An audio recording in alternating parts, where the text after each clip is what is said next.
Hello everyone, hope you are doing well. So আজকের এই ভিডিওতে আমি চেষ্টা করব দেখানোর যে আমরা কিভাবে পাইথন প্রোগ্রাম এক্সিকিউট করতে পারি অর ডিফারেন্ট আইডি ইউজ করে আমরা কিভাবে পাইথন কোড রান করতে পারি। So there are many different IDEs available.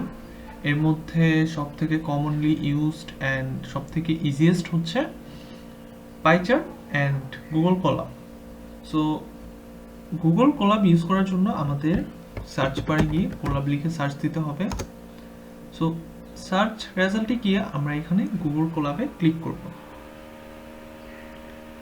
So Google কোলাবে click করার পর আমরা যে নতুন উইন্ডোটা দেখতেছি এখানে এই ফাইলগুলো হচ্ছে আমাদের most recent Python files. So এটা ক্যান্সেল করলে আমরা গুগল কোলাবের মেইন উইন্ডোটা দেখতে পারবো। সো এখানে গুগল কোলাবের ডিটেলস নিয়ে লেখা আছে অ্যান্ড আমরা কোথায় গুগল কোলাব ইউজ করতে পারি, for example data science, then machine learning, এসব নিয়ে ডিটেলসে লেখা আছে। সো নেক্সট আমরা যদি নিউ ফাইল ক্রিয়েট করতে চাই পাইথন প্রোগ্রাম রান করার জন্য, দেন হচ্ছে আমরা এই ফাইল অপশনটাতে ক্লিক করব। নেক্সট আমরা এই নিউ নোটবুকে ক্লিক করব। সো নিউ নোটবুকে ক্লিক করার পর আমাদের একটা নিউ উইন্ডোতে নিয়ে যাবে। সো এই নিউ উইন্ডোতে আমরা অনেকগুলো অপশন দেখতে পারবো। এখানে এই শেলটাতে আমরা মেইনলি আমাদের পাইথন কোডটা লিখব। আর একদম টপ লেফটে আমরা যে আনটাইটেল 3 এই লেখাটা দেখতেছি, এটা আমাদের পাইথন ফাইলের নেই। সো এটা চাইলে আমাদের নিজেদের ইচ্ছা মতো চেঞ্জ করতে পারি। ফর এক্সাম্পল আমি এটার নাম দিলাম পাইথন 500। সো এটা লিখে এন্টার প্রেস করলে এই নাম দিয়ে এই ফাইলটা সেভ হয়ে যাবে। সো নেক্সট আমরা যদি কোনো কিছু আউটপুট হিসেবে দেখতে চাই, তাহলে আমরা নর্মালি পাইথনের বিল্ট ইন ফাংশন প্রিন্ট লিখি। সো প্রিন্ট লিখে একটা ওপেনিং ব্র্যাকেট আর একটা ক্লোজিং ব্র্যাকেট দিতে হবে। এখানে একটা জিনিস খেয়াল রাখতে হবে, আমাদের যে প্রিন্ট ওয়ার্ডটা আছে এখানে সবগুলো লেটার স্মল লেটার হওয়া লাগে।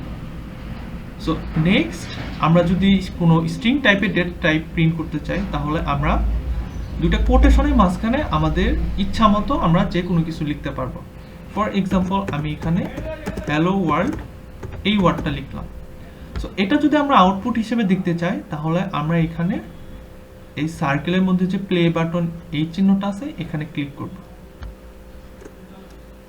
সো ফার্স্ট টাইমে আমাদের এই কোডটা রান হওয়ার জন্য একটু বেশি সময় লাগবে, কারণ হচ্ছে এটা ফার্স্টে কানেক্ট হয়, দেন হচ্ছে ইনিশিয়ালাইজ হয়। সো আমাদের আউটপুটটা দেখার জন্য ফার্স্ট টাইম একটু ওয়েট করতে হবে। সো এখানে আমরা দেখতেছি যে আমাদের ডিজায়ার্ড আউটপুট হ্যালো ওয়ার্ল্ড চলে আসছে। সো এইরকম আমরা যদি আবার নতুন করে একটা শেল ক্রিয়েট করতে চাই আর হচ্ছে নিউ শেল আনতে চাই, তাহলে আমরা এখানে এই কোড লেখাটাতে ক্লিক করলে নিউ শেল ক্রিয়েট হয়ে যাবে। সো এখানে যদি আমরা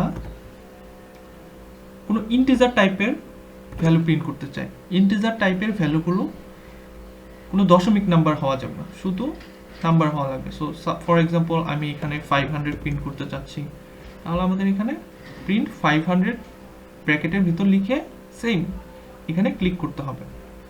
সো আমরা যদি ক্লিক করি এখানে আমরা 500 এই লেখাটা দেখতে পারবো। সো নেক্সট এখন যদি আমাদের কোনো কিছু হিন্ট দেওয়ার দরকার পড়ে কোডে, আর হচ্ছে আমাদের এই কোলাব ফাইলে কোয়েশ্চেন লেখার দরকার পড়ে, তাহলে আমরা এই টেক্সট অপশনটাতে ক্লিক করব। সো টেক্সট অপশনে ক্লিক করলে কি হবে, আমাদের একটা নিউ শেল ক্রিয়েট হবে অ্যান্ড এই নিউ শেলে আমরা চাইলে আমাদের কোয়েশ্চেনটা লিখতে পারবো। সো ফর এক্সাম্পল লিখলাম প্রিন্ট এ ফ্লোট নাম্বার।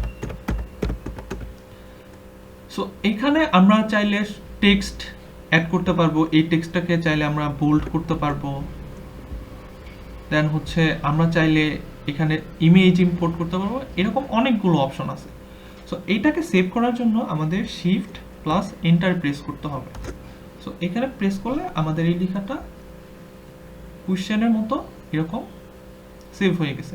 সো নেক্সট এখন যদি আমরা এই কোয়েশ্চেনটা অ্যান্সার করতে চাই আর হচ্ছে ফ্লোট নাম্বারগুলো প্রিন্ট করতে চাই, তাহলে আমরা সেম অ্যাগেন প্রিন্ট লিখবো সবগুলো স্মল লেটারে, হচ্ছে দুইটা ওপেনিং অ্যান্ড ক্লোজিং ব্র্যাকেট দিব, অ্যান্ড এই দুইটার মাঝখানে আমাদের ফ্লোট নাম্বার দিতে হবে। ফ্লোট নাম্বার মিনস আমাদের যে কোনো দশমিক নাম্বার দিতে হবে।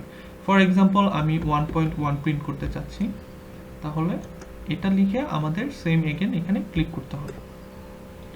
এখানে যদি ক্লিক করি আমরা দেখতে পাচ্ছি যে আমাদের 1.1 এটা আউটপুটের মতো চলে আসছে।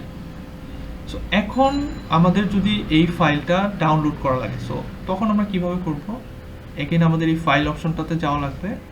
দেন এখানে যে ডাউনলোড অপশনটা আছে এইখানে গেলে আমরা দুইটা অপশন দেখতে পারবো। সো আমরা যদি .ipynb ফাইল ডাউনলোড করার দরকার পড়ে তাহলে আমরা .ipynb এটাতে ক্লিক করব, আর যদি আমাদের .py ফাইলটা ডাউনলোড করার দরকার পড়ে তাহলে আমরা py ফাইলে ক্লিক করব।